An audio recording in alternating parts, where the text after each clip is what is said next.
And there are young people in the audience. Well, that rules them out. I used to have great nightmares. I used to be really, when I was a teenager through to my 20s, I used to be plagued by absolutely terrifying nightmares. And then I started writing Sandman.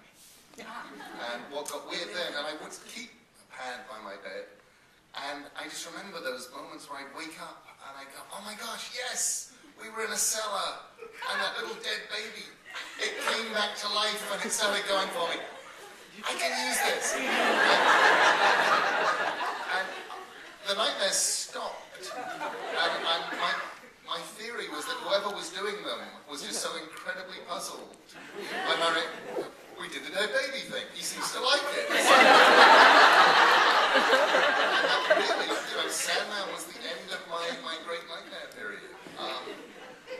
And even now, if I get something even vaguely nightmare-like, it's like, oh yes, can I use that? Nah, probably not.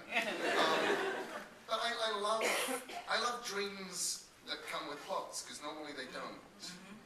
And I love dreams that come with sequences that I can use.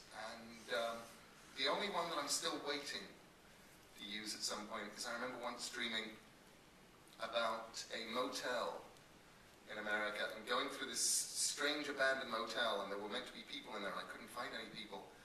And then I realized that the people were all lying dead in the bathtubs, and the baths were filled with water.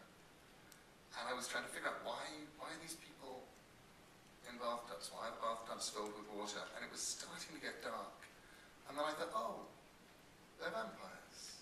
And when the sun sets, they're all coming out. And just at that moment, the sun set. And the first hand broke out of the tepid water. And I woke up, and I thought, I've got to use that. That's awesome. And I've never used it. So there's the next one. This explains why, you would write a book called The Graveyard Book. And I read that for that book, you traveled on a 9-city video tour. You read a chapter, I guess, in each venue across the United States. There was one chapter that was too long, so I did half a chapter in Los Angeles and half a chapter in Denver, and it just happened that exactly halfway through, which is the point I picked to stop, was the horrible cliffhanger. The noise that the audience made in Los Angeles as I got to the horrible cliffhanger and closed the book was the best thing that happened. There was a beat, and then people started going, no! And kind of thinking of audience, who came to those readings? Who was... Bipeds. I remember back when I was doing Sandman, I could look at a group of people and I could have told you, waiting in a signing line, and I could have told you who read my stuff and who was somebody's mum. Who they'd ask, or somebody's grandmother, who they'd ask to stand in line and get the stuff signed. I couldn't tell you that anymore. I have readers from... They're from all... From, 4 to probably 400 or 500. And they like stories, and they bumped into my stuff in some direction or other.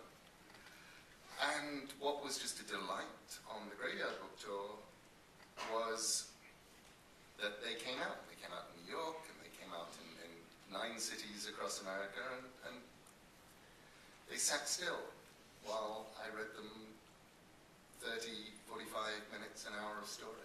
And were you kind of charting their reactions so that you could, I don't know, gauge how the book was going over? No. It was...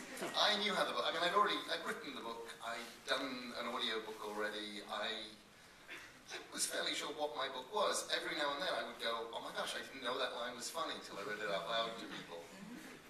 And sometimes, it really is the sharp intake of breath, or the moment that you can hear a room getting quiet.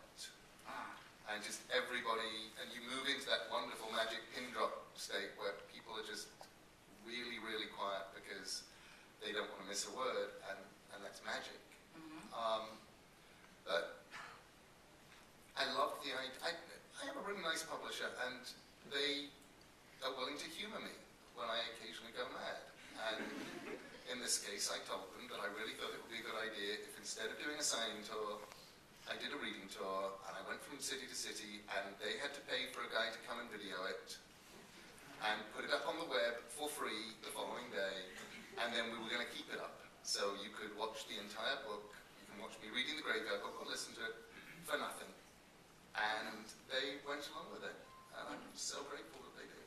I want to get back to kids for a moment. I mean, I have a kid who's an avid reader.